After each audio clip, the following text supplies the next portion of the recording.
Hi dear students, welcome to business class. In previous video, I discussed about the types of company. In types of company, I already explained mainly three types. The first one is a OPC. OPC is like one person company. The next one is a private company. The third one is a public company. And I also explained the difference between the public company and the private company. Today, I want to explain about choice of form of business organization. Choice of form of business organization. ಈ ಮುಂಚಿನ ಒಂದು ವಿಡಿಯೋದಲ್ಲಿ ಕೂಡು ಬಂಡವಾಳ ಸಂಸ್ಥೆಯ ಪ್ರಕಾರಗಳ ಕುರಿತು ತಿಳ್ಕೊಂಡಿರುವಂತಹದ್ದು. ಆ ಕೂಡು ಬಂಡವಾಳ ಸಂಸ್ಥೆಯ ಪ್ರಕಾರಗಳಲ್ಲಿ ಪ್ರಮುಖವಾಗಿ 3 ರೀತಿಯಾದಂತಹ ಪ್ರಕಾರಗಳನ್ನು ನಾನು ಹೇಳಿದ್ದೀನಿ. ಆ 3 ರೀತಿಯಲ್ಲಿ ನಿಮ್ಮ ಒಂದು ಸಿಲೆಬಸ್ಗೆ ಇರುವಂತಹದ್ದು 2 ರೀತಿ. ಅವು ಯಾವ್ಯಾವಂದ್ರೆ ಖಾಸಗಿ ಕಂಪನಿ ಮತ್ತು ಸಾರ್ವಜನಿಕ ಕಂಪನಿ. ಖಾಸಗಿ ಕಂಪನಿ ಸಾರ್ವಜನಿಕ ಕಂಪನಿಯ ವ್ಯತ್ಯಾಸಗಳನ್ನು ಸಹಿತವಾಗಿ ಈಗಾಗಲೇ ನಾವು ತಿಳ್ಕೊಂಡಿರುವಂತಹದ್ದು. ಈ ಒಂದು ವಿಡಿಯೋದಲ್ಲಿ ನಾವು ತಿಳ್ಕೊಳ್ಬೇಕಾದಂತಹ ವಿಷಯ ಯಾವುದು ಅಂದ್ರೆ ವ್ಯವಹಾರ ಸಂಘಟನೆಯ ಪ್ರಕಾರದ ಆಯ್ಕೆ. ಅಂದ್ರೆ ಯಾವ ಸಂಘಟನೆ ಅಥವಾ ಯಾವ ರೀತಿಯಾದಂತಹ ವ್ಯವಹಾರವನ್ನ ಮಾಡಲಿಕ್ಕೆ ನಾವು ಸೂಕ್ತವಾಗಿದ್ದೀವಿ. ಕನ್ಫ್ಯೂಸ್ ಆಗ್ಬಿಡ್ತದೆ. ಈ ಒಂದು ಇಮೇಜ್ ಅನ್ನು ನೋಡಿದ್ರೆ ಗೊತ್ತಾಗ್ತದೆ. ಒಬ್ಬ ಪರ್ಸನ್ ಒಂದು ಬಿಸ್ನೆಸ್ ಅನ್ನ ಮಾಡ್ಬೇಕಂತ ಅನ್ಕೊಂಡಿದ್ದಾನೆ. ಆ ಬಿಸ್ನೆಸ್ ಅನ್ನ ಮಾಡಬೇಕಾದ್ರೆ ಯಾವ ರೀತಿಯಾದಂತಹ ಬಿಸ್ನೆಸ್ ಮಾಡಬೇಕಾಗ್ತದೆ ಅನ್ನುವಂತಹದ್ದು ಅವನಿಗೆ. That person have the question. ಅಲ್ಲಿ ಒಂದು ಏನಾಗಿದೆ, ಪ್ರಶ್ನೆಯನ್ನ ಇರುವಂತಹದ್ದು. ಯಾವ ಪ್ರಶ್ನೆ ಅಂತ ನಾವೇನಾದ್ರೂ ನೋಡ್ತಾ ಹೋದ್ರೆ ಅವನು ಸೋಲ್ ಪ್ರೊಪ್ರೈಟರ್ಶಿಪ್ ಮಾಡಬೇಕಾ, ಜಾಯಿಂಟ್ ಹಿಂದೂ ಫ್ಯಾಮಿಲಿ ಅಥವಾ ಹಿಂದೂ ಅನ್ಡಿವೈಡೆಡ್ ಫ್ಯಾಮಿಲಿ ಬಿಸ್ನೆಸ್ ಮಾಡಬೇಕಾ, ಅಥವಾ ಪಾರ್ಟ್ನರ್ಶಿಪ್ ಫರ್ಮ್ ಮಾಡ್ಕೋಬೇಕಾ, ಅಥವಾ ಕೋಆಪರೇಟಿವ್ ಸೊಸೈಟಿ ಒಳಗೆ ಇನ್ವಾಲ್ವ್ ಆಗಬೇಕಾ, ಅಥವಾ ಒಂದು OPC ಆದರೂ ಆಗಿರಬಹುದು, ಅಥವಾ ಜಾಯಿಂಟ್ ಸ್ಟಾಕ್ ಕಂಪನಿ ಒಳಗೆ ಏನಾದರೂ ಇನ್ವಾಲ್ವ್ ಆಗಬೇಕಾ ಅನ್ನುವಂತಹದ್ದು. ಇಲ್ಲಿ ಏನಾಗಿದೆ, ಒಂದಿಷ್ಟು ಕನ್ಫ್ಯೂಸನ್ನ ಇರುವಂತಹದ್ದು. ಇದರಲ್ಲಿ ಯಾವುದು suitable, which form is suitable for the persons ಅನ್ನುವಂತಹದ್ದು ಒಂದು ಏನಾಗಿದೆ, ಕ್ವಶನ್ ಆಗಿರುವಂತಹದ್ದು. ಈ ರೀತಿ ಇರಬೇಕಾದಂತಹ ಸಂದರ್ಭದೊಳಗ ಕೆಲವೊಂದಿಷ್ಟು ಎಲಿಮೆಂಟ್ಸ್ ಅನ್ನು ನಾವು ಕನ್ಸಿಡರ್ ಮಾಡಬೇಕಾಗ್ತದೆ. Yes, before going to start the business, the persons should be analyse the strength, weakness, opportunity and threats of the each and every form of business and every elements of the business, its main important. While we determine or considering the main factor regarding to starting the business, ನಾವು determine ಮಾಡಬೇಕಾಗ್ತದೆ, ಅದನ್ನು ನಿರ್ಧರಿಸಬೇಕಾಗ್ತದೆ. ಯಾವ ಅಂಶಗಳು ನಮಗೆ ಅವಶ್ಯಕತೆ ಇರಬೇಕಾಗಿದೆ ಅಂತ ಅವಶ್ಯಕತೆ ಇರಬೇಕಾದ ಅಂಶಗಳನ್ನು ನಿರ್ಧರಿಸೋದಾದರೂ ಆಗಿರಬಹುದು, ಅಥವಾ ಪರಿಗಣನೆಗೆ ತೆಗೆದುಕೊಳ್ಳಬಹುದಾದರೂ ಆಗಿರಬಹುದು, ಅಥವಾ ಯಾವ್ಯಾವ ಇದಾವೆ ಅಂಶಗಳು ಅನ್ನುವಂತಹದ ವಿಶ್ಲೇಷಣೆಯನ್ನ ಮಾಡಿಕೊಳ್ಳಬಹುದು. ಅಲ್ಲಿ ಹೇಳಿದೆ ನಾನು, ಸ್ವಾಟ್ analysis, ಸ್ವಾಟ್ strength, weakness, opportunity and threats. ಈ ರೀತಿ ಒಂದು ಅನಲೈಸ್ ಮಾಡುವುದರ ಮೂಲಕ ನಾವು ಏನು ಮಾಡಬಹುದು, ವ್ಯವಹಾರವನ್ನು ಮಾಡಲಿಕ್ಕೆ ಅನುಕೂಲವಾಗಿರುವಂತಹದ್ದು ನಾವು ಕಾಣ್ತಾ ಇದ್ದೀವಿ. Yes, forms of business ownership, ಬೇರೆ ಬೇರೆ ರೀತಿಯೊಳಗ ಓನರ್ಶಿಪ್ ಇರುವಂತಹದ್ದು ನಾವು ಕಾಣ್ತಾ ಇದ್ದೀವಿ. The first one is the cost and easy in setting up the organisation. ವೆಚ್ಚ ಮತ್ತು ಸಂಘಟನೆಯ ಸ್ಥಾಪನೆಯಲ್ಲಿ ಸುಗಮತೆ. Yes, this factor is most important. It is the first factor while we start the business. ಯಾವುದು ಅಂತಂದ್ರೆ, ಒಂದು ಸಂಸ್ಥೆಯನ್ನು ಸ್ಥಾಪನೆ ಮಾಡಬೇಕು ಅಥವಾ ಒಂದು ವ್ಯವಹಾರವನ್ನು ಸ್ಥಾಪನೆ ಮಾಡಬೇಕಂದ್ರೆ ಆ ಸ್ಥಾಪನೆ ಮಾಡಲಿಕ್ಕೆ ಎಷ್ಟು ಕಾಸ್ಟ್, ವೆಚ್ಚ ಎಷ್ಟಾಗುತ್ತೆ, ಮತ್ತು ಎಷ್ಟು ಈಸಿಯಾಗಿದೆ, ಸರಳತೆ ಅಂತ ಹೇಳಿ ಕರಿತಾ ಇದ್ದೀವಿ. ಈಸಿ, ಸರಳತೆ ಇರುವಂತಹದ್ದು ಅಥವಾ ಸುಗಮತೆ ಅಂತೇಳಿ ಕರಿತಾ ಇದ್ದೀವಿ. ಯಾವುದು ಸುಗಮತೆ ಇದೆ ಅಥವಾ ಯಾವುದು ಈಸಿಯಾಗಿ ನಾವು ಫಾರ್ಮೇಷನ್ ಅನ್ನು ಮಾಡಬಹುದು. ನಾವು ಫಾರ್ ಎಕ್ಸಾಂಪಲ್ 3 ರೀತಿಯಾದಂತಹ forms of business we consider only 3 types like sole proprietorship, partnership, then joint stock company. ಈ 3 ರೀತಿಯಾದಂತಹ ಫಾರ್ಮ್ಸ್ ಒಳಗೆ ಯಾವುದು ನನಗೆ ಸೂಟೇಬಲ್ ಆಗ್ತದೆ ಅನ್ನುವಂತಹದ್ದು ಯಾವುದಕ್ಕೆ ಸಂಬಂಧಪಟ್ಟಂತೆ regarding to the cost and is in setting up the organisation. So cost ಅಂತ ಬಂದಾಗ ಜಾಯಿಂಟ್ ಸ್ಟಾಕ್ ಕಂಪನಿ ಅಥವಾ ಕೂಡು ಬಂಡವಾಳ ಸಂಸ್ಥೆಗೆ ಏನಾಗಿದೆ ಅತಿ ಹೆಚ್ಚು ವೆಚ್ಚದಾಯಕವಾಗಿ ಇರುವಂತಹದ್ದು. Because it has so many regulations and it compulsorily so record the documents and it have the registration. It compulsory have the registration. Which one? So joint stock company. Which one is a joint stock company? ಕೂಡು ಬಂಡವಾಳ ಸಂಸ್ಥೆ ಅನ್ನುವಂತಹದ್ದು ನೋಂದಣಿ ಆಗಲೇಬೇಕು. ಅದು ಅಲ್ಲದೆ so ಅದಕ್ಕೆ ಅತಿ ಹೆಚ್ಚು ವೆಚ್ಚವನ್ನು ನಾವು ಮಾಡಬೇಕಾಗ್ತದೆ. it has the what lengthy process. It is very expensive. Which one? So joint stock company and cooperative society also. Yes, now see ಏನಿದೆ ಅನ್ನುವಂತಹದ್ದನ್ನು ನೋಡೋದು. The first and foremost consideration in selecting the form of organization is the easy and cost with the it can be formed. ಒಂದು ವೇಳೆ ಯಾವುದನ್ನು ನಾವು ಸ್ಥಾಪನೆ ಮಾಡಬೇಕಾಗಿದೆ which it can be formed, ಯಾವುದನ್ನು ಸ್ಥಾಪನೆ ಮಾಡಬೇಕಾಗಿದೆ ಆ ಸ್ಥಾಪನೆ ಮಾಡಬೇಕಾದಂತಹ ಸಂದರ್ಭದಲ್ಲಿ ಸೊ ಅದರ ಸುಗಮ ಮತ್ತು ಸರಳತೆ ಅಥವಾ ಕಾಸ್ಟ್ ಅನ್ನುವಂಥದ್ದು ವೆಚ್ಚ ಅನ್ನುವಂಥದ್ದು ನಾವೇನು ಮಾಡ್ತೀವಿ ಕನ್ಸಿಡರ್ ಮಾಡ್ತೀವಿ. Sole proprietorship is very easy to start with minimum cost and legal requirements. Yes, already in first content ಒಳಗೆ ಹೇಳಿದ್ದೀವಿ ಸೋಲ್ ಪ್ರೊಪ್ರೈಟರ್ಶಿಪ್ಪಿಗೆ ಕಡಿಮೆ ರೀತಿಯಾದಂತಹ ಬಂಡವಾಳ ಅಥವಾ ವೆಚ್ಚ ಅನ್ನುವಂತಹದ್ದು ಕಡಿಮೆ ಇರುವಂತಹದ್ದು. ಆಮೇಲೆ ಅಲ್ಲಿ ಪರ್ಮಿಷನ್ನು ಲೀಗಲ್ ರಿಕ್ವೈರ್ಮೆಂಟ್ಸು ಕಾನೂನಾತ್ಮಕವಾದಂತಹ ಸೊ ಅಥವಾ ನಿರ್ಬಂಧಗಳ ಆದರೂ ಆಗಿರ್ಬೋದು ಅಥವಾ ಕಾನೂನಾತ್ಮಕವಾಗಿ ಇರುವಂತಹ ಒಂದು ವ್ಯವಸ್ಥೆ ಕಡಿಮೆ ಇದೆ. ಎಲ್ಲಿ ಅಂದರೆ ಸೊ ಅದು ಏಕ ವ್ಯಕ್ತಿ ವ್ಯಾಪಾರಿ ಸಂಸ್ಥೆಯೊಳಗೆ. ಸೊ ಮತ್ತೊಂದಕ್ಕೆ ಹೋಲಿಸೋದು partnership is also so advantage of lower cost and less legal formalities due to limited scale of operation. So ಕಡಿಮೆ ವ್ಯವಹಾರ ಚಟುವಟಿಕೆಗಳು ಕಾರ್ಯಚಟುವಟಿಕೆಗಳನ್ನು ಹೊಂದಿರುವುದು ಯಾವುದು ಅಂತಂದರೆ ಸೊ ಪಾರ್ಟ್ನರ್ಶಿಪ್ ಫರ್ಮ್ ಪಾಲುದಾರಿಕಾ ಸಂಸ್ಥೆ. ಹಾಗಾಗಿ ಇದೂ ಸಹಿತವಾಗಿ ಕಡಿಮೆ ಜನಸಂಖ್ಯೆ ಇದೆ, ಕಡಿಮೆ ವೆಚ್ಚ ಆಗ್ತದೆ. ಯಾವುದಕ್ಕೆ ಹೋಲಿಸಿದಾಗ ಅಂದರೆ ಕೋಆಪರೇಟಿವ್ ಸೊಸೈಟಿ ಮತ್ತು ಸೊ ಜಾಯಿಂಟ್ ಸ್ಟಾಕ್ ಕಂಪನಿಗೆ ಹೋಲಿಸಿದಾಗ. ಲೆಸ್ ಲೀಗಲ್ ಫಾರ್ಮಾಲಿಟೀಸ್ ಕಡಿಮೆ ಕಾನೂನಾತ್ಮಕವಾದಂತಹ ಕಟ್ಟಳೆಗಳನ್ನು ಹೊಂದಿರುವಂತಹದ್ದು.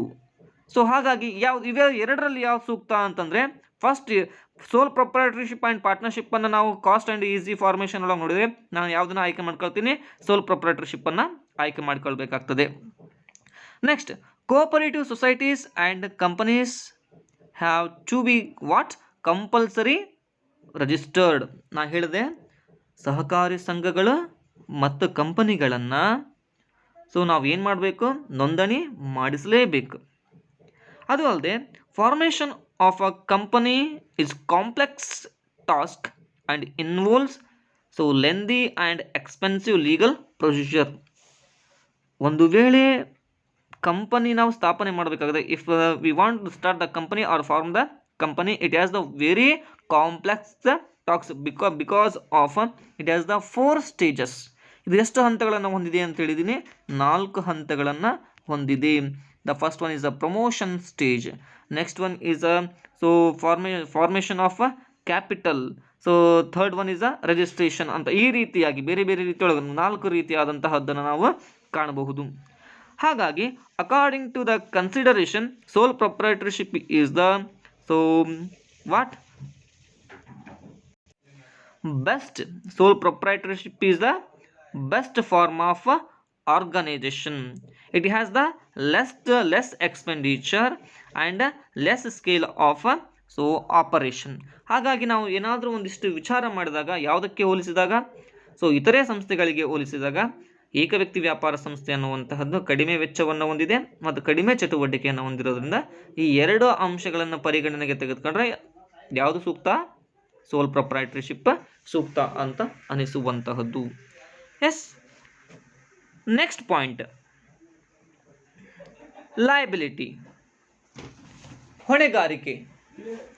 ಏನಿದು ಹೊಣೆಗಾರಿಕೆ ಅನ್ನುವಂತಹದ್ದು? ನಾವು ನೋಡ್ತಾ ಇದ್ವಿ ಅನ್ಲಿಮಿಟೆಡ್ ಲಯಬಿಲಿಟಿ. ಯಾವುದು? ಅನ್ಲಿಮಿಟೆಡ್ ಲಯಬಿಲಿಟಿ ಅನ್ನುವಂತಹದ್ದು. ಯಾವುದಕ್ಕೆ ಅನ್ಲಿಮಿಟೆಡ್ ಲಯಬಿಲಿಟಿಯನ್ನು ಹೊಂದಿದ್ದಾವೆ? ಇಲ್ಲ ಚಾರ್ಟ್ ಹಾಕೊಂಬಿಡೋಣ. ಯಾವುದು? Sole proprietorship, partnership firm, so cooperative society, then joint stock company.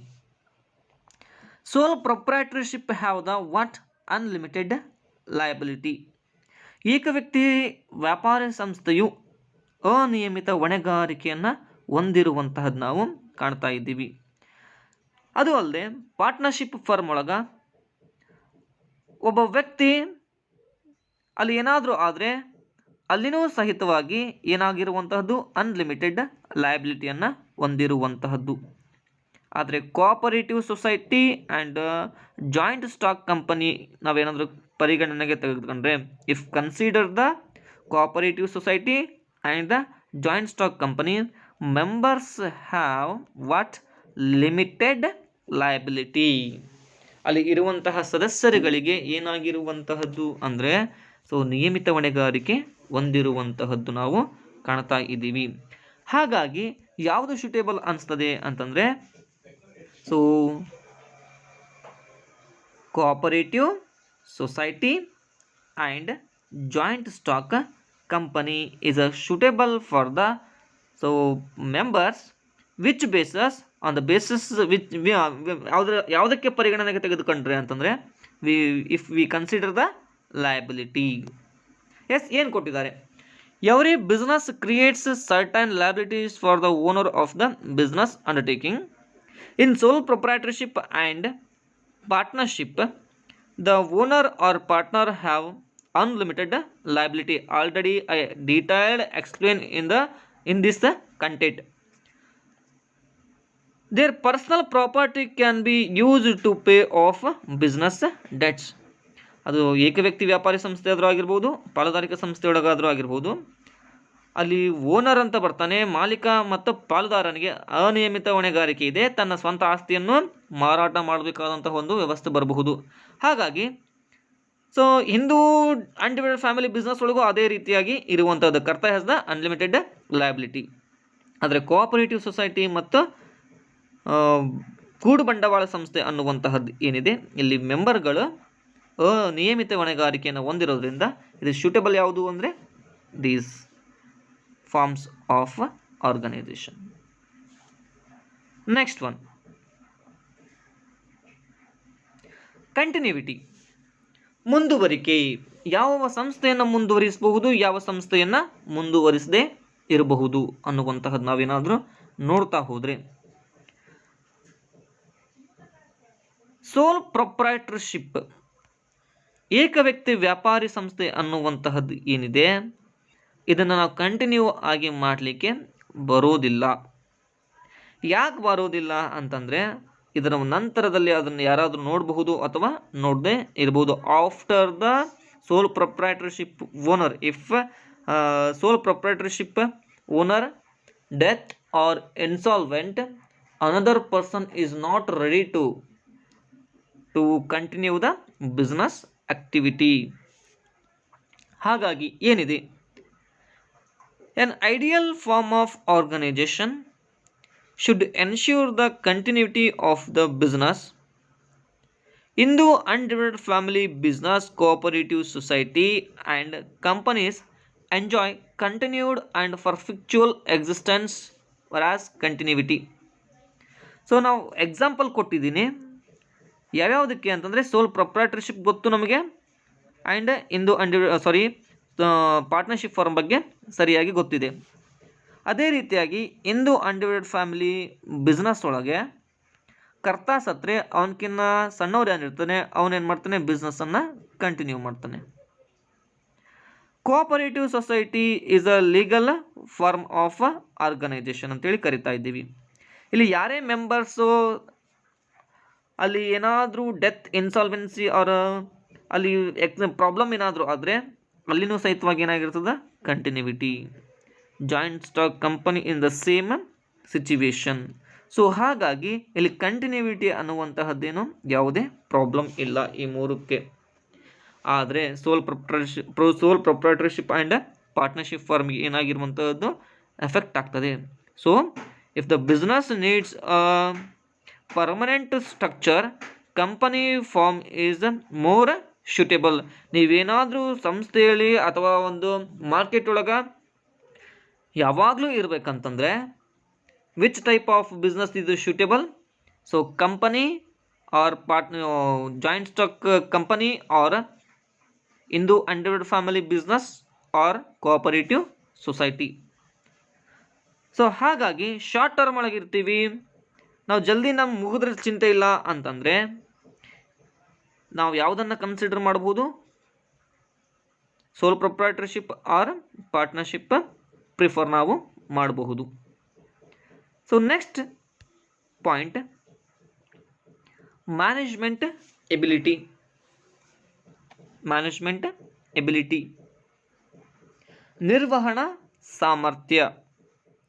ಎಲ್ಲಿ ನಿರ್ವಹಣಾ ಸಾಮರ್ಥ್ಯ ಇರ್ತದೆ ಅಂತ ನಾವೇನಾದರೂ ನೋಡ್ತಾ ಹೋದರೆ, ಪ್ರತಿಯೊಂದು ಸಂಸ್ಥೆ ಅಥವಾ ಪ್ರತಿಯೊಂದು ವ್ಯವಹಾರ ಸಂಸ್ಥೆಗಳು, each and every form of organisation need professionalised management. Management ಅನ್ನುವಂತಹದ್ದು, ನಿರ್ವಹಣೆ ಅನ್ನುವಂತಹದ್ದು ಏನಾಗಿರಬೇಕು? ಒಂದು ವ್ಯವಸ್ಥೆಯೊಳಗೆ ಇರಬೇಕು. ಆ ವ್ಯವಸ್ಥೆಯೊಳಗೆ ಇರುವಂತಹ ನಿರ್ವಹಣೆಯನ್ನು ಪ್ರತಿಯೊಂದು ವ್ಯವಹಾರ ಸಂಸ್ಥೆಗಳು ಬಯಸ್ತವೆ. ಈ ರೀತಿಯಾದಂತಹ ನಿರ್ವಹಣೆ ಸಂಸ್ಥೆ ಕೊರತೆ ಇರುವಂತಹದ್ದು ಎಲ್ಲಿ ಅಂತಂದರೆ ಸೋಲ್ ಪ್ರೊಪ್ರೈಟರ್ಶಿಪ್ ಒಳಗೆ ಕಾಣ್ತಾ ಇದ್ದೀವಿ.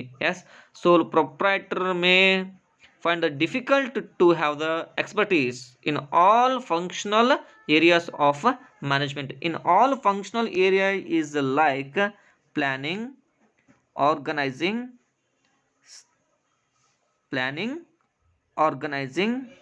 directing and controlling. ಸೊ ಯೋಜಿಸುವಿಕೆಯೊಳಗಾದರೂ ಆಗಿರಬಹುದು, ಒಂದು ಸಂಘಟಿಸುವಿಕೆಯೊಳಗಾದರೂ ಆಗಿರ್ಬೋದು, ನಿರ್ದೇಶಿಸುವಿಕೆಯೊಳಗಾದರೂ ಆಗಿರ್ಬೋದು, ಅಥವಾ ನಿಯಂತ್ರಿಸುವಿಕೆಯೊಳಗಾದರೂ ಆಗಿರ್ಬೋದು. ಈ ಎಲ್ಲ ಅಂಶಗಳೊಳಗ ಅವನು ಪರಿಣಿತಿಯನ್ನು ಹೊಂದದೇ ಇರುವಂತಹ ಒಂದು ವ್ಯವಸ್ಥೆಯಲ್ಲಿ ಕಾಣ್ತಾ ಇದ್ದೀವಿ ಅಂದರೆ ಏಕ ವ್ಯಕ್ತಿ ವ್ಯಾಪಾರಿ ಸಂಸ್ಥೆಯೊಳಗ. ಆದರೆ ಇಲ್ಲಿ ಡಿವಿಷನ್ ಆಫ್ ವರ್ಕ್, ಶ್ರಮ ವಿಭಜನೆ ಅನ್ನುವಂತಹದ್ದು ಕಡಿಮೆ ಇದೆ. ಎಲ್ಲಿ ಅಂತ ನಾವು ಏನಾದರೂ ನೋಡಿದರೆ ಅದು ಸೋಲ್ ಪ್ರೊಪ್ರೈಟರ್ಶಿಪ್. ಶ್ರಮ ವಿಭಜನೆ ಅಂದರೆ ಯಾವ ಕೆಲಸವನ್ನು ಯಾರ್ಯಾರು ಎಕ್ಸ್ಪರ್ಟ್ ಇರ್ತಾರೋ ಅವರಿಗೆ ಹಂಚಿಕೆಯನ್ನು ಮಾಡೋದು, ಅಥವಾ ದೊಡ್ಡ ಒಂದು ಕೆಲಸದ ಬೃಹತ್ ಕೆಲಸವನ್ನು ವಿವಿಧ ವ್ಯಕ್ತಿಗಳಿಗೆ ಹಂಚಿಕೆ ಮಾಡುವಂತಹದ್ದು ಇಲ್ಲಿ ಸಾಧ್ಯ ಆಗದೇ ಇರುವಂತಹದ್ದು ನಾವು ನೋಡಿದ್ದೀವಿ. ಇದ್ರ ಬಗ್ಗೆ ಸರಿಯಾಗಿ ತಿಳ್ಕೊಂಡಿದ್ದೀವಿ. Under the partnership, cooperative society and company. So partnership firm ಒಳಗಾದರೂ ಅಂದರೆ ಪಾಲುದಾರಿಕಾ ಸಂಸ್ಥೆಯೊಳಗಾದರೂ ಆಗಿರಬಹುದು, ಸಹಕಾರಿ ಸಂಘದೊಳಗಾದರೂ ಆಗಿರ್ಬೋದು, ಕಂಪನಿ ಒಳಗಾದರೂ ಆಗಿರ್ಬೋದು. So they are maintain the division of work because there are so many members were so in activity. ಒಂದು ಚಟುವಟಿಕೆಯೊಳಗೆ ನಾವೇನಾದರೂ ನೋಡ್ತಾ ಹೋದರೆ ಅಲ್ಲಿ ಅತಿ ಹೆಚ್ಚು ಸಂಖ್ಯೆಯ ಸದಸ್ಯರುಗಳಾದರೂ ಆಗಿರ್ಬೋದು ಅಥವಾ ಪಾಲುದಾರರಾಗಿ ಇರಬಹುದು ಕಾಣ್ತಾ ಇದ್ದೀವಿ. The members have the specialise in a specific areas. ಅಲ್ಲಿ ಅತಿ ಹೆಚ್ಚು ಜನ ಇರೋದ್ರಿಂದ ಪ್ರತಿಯೊಬ್ಬರು ಏನಾಗಿರಬಹುದು ಅಂತಂದರೆ ಸೊ ಒಂದು ನಿರ್ದಿಷ್ಟವಾದಂತಹ ಕ್ಷೇತ್ರದಲ್ಲಿ ಪರಿಣಿತಿಯನ್ನು ಹೊಂದಿರಬಹುದು. ಅಂತಹ ವ್ಯಕ್ತಿಗಳು ಏನು ಮಾಡ್ತಾರೆ, ಡಿಸಿಷನನ್ನು ತೆಗೆದುಕೊಳ್ಳಿಕ್ಕೆ, ಉತ್ತಮ ನಿರ್ಣಯವನ್ನು ತೆಗೆದುಕೊಳ್ಳಿಕ್ಕೆ ಸಹಾಯಕವಾಗಿರುವಂತಹದ್ದು ನಾವು ಕಾಣ್ತಾ ಇದ್ದೀವಿ. ಅದು ಅಲ್ಲದೆ there is the conflicts between the members regarding to their decisions and opinions. ಆ ಒಂದು ನಿರ್ಣಯಕ್ಕೆ ಸಂಬಂಧಪಟ್ಟಂತೆ ಅವರಲ್ಲೇ ಏನಾಗಿರುವಂತಹದ್ದು ಅಂದರೆ ವೈಷಮ್ಯಗಳು ಉಂಟು ಆಗುವಂತಹದ್ದು ಅಥವಾ ಡಿಫ್ರೆಂಟ್ ಒಪಿನಿಯನ್ ಬರುವಂತಹದ್ದು ನಾವು ಕಾಣ್ತಾ ಇರಬಹುದು. ಹಾಗಾಗಿ ಸೊ ಒಂದು ಫೈನಲ್ ಡಿಸಿಷನ್ಸ್ ಅಂತ ಬಂದರೆ, ಮ್ಯಾನೇಜ್ಮೆಂಟ್ ಎಬಿಲಿಟಿ ಅನ್ನೋದಕ್ಕೆ ಒಂದು ಫೈನಲ್ ಡಿಸಿಷನ್ಸ್ ಅಂತ ಬಂದರೆ ಕಾಂಪ್ಲೆಕ್ಸಿಟಿ ಅಥವಾ ಏನಾದರೂ ಸಂಕೀರ್ಣವಾದಂತಹ ಆರ್ಗನೈಜೇಷನ್ನು ಅಥವಾ ಸಂಸ್ಥೆ ಇದ್ದರೆ we should go to professionalised management, ಅಂದರೆ ನಿರ್ದಿಷ್ಟವಾದ ಸೊ ಒಂದು ಕಂಪನಿ ಅನ್ನುವಂತಹದ್ದು ಏನಾದರೂ ಇದ್ದರೆ ಅದಕ್ಕೆ ಏನಾಗಿರ್ಬೋದು, ಸೊ ಒಂದು ವ್ಯವಸ್ಥೆ ಅನ್ನುವಂಥದ್ದು ಅಥವಾ ಅಲ್ಲಿ ಕಾರ್ಯಾಚರಣೆ ಪ್ರವೃತ್ತಿ ವೃತ್ತಿಪರ ನಿರ್ವಹಣೆ ಅನ್ನುವಂತಹದ್ದು ಅವಶ್ಯಕತೆ ಇರುವಂತಹದ್ದು, ವೃತ್ತಿಪರರ ನಿರ್ವಹಣೆ ಅನ್ನುವಂತಹದ್ದು ಏನಾಗ್ತದೆ ಅವಶ್ಯಕತೆ ಇರ್ತದೆ. ಅಥವಾ ಸಣ್ಣದಿದೆ, ಸಿಂಪ್ಲಿಸಿಟಿ ಇದೆ, ಸಾಮಾನ್ಯವಾಗಿದೆ ಅಂತಂದರೆ ಸೊ ಇದಷ್ಟು ಶೂಟೇಬಲ್ ಅನಿಸೋದಿಲ್ಲ, ಮ್ಯಾನೇಜ್ಮೆಂಟ್ ಎಬಿಲಿಟಿ ಅನ್ನುವಂಥದ್ದಷ್ಟು ಶೂಟೇಬಲ್ ಅನಿಸೋದಿಲ್ಲ ಅಂತ ನಮಗೆ ಗೊತ್ತಾಗ್ತದೆ. Yes dear students, the next points or the next elements I will explain in next video. Thank you.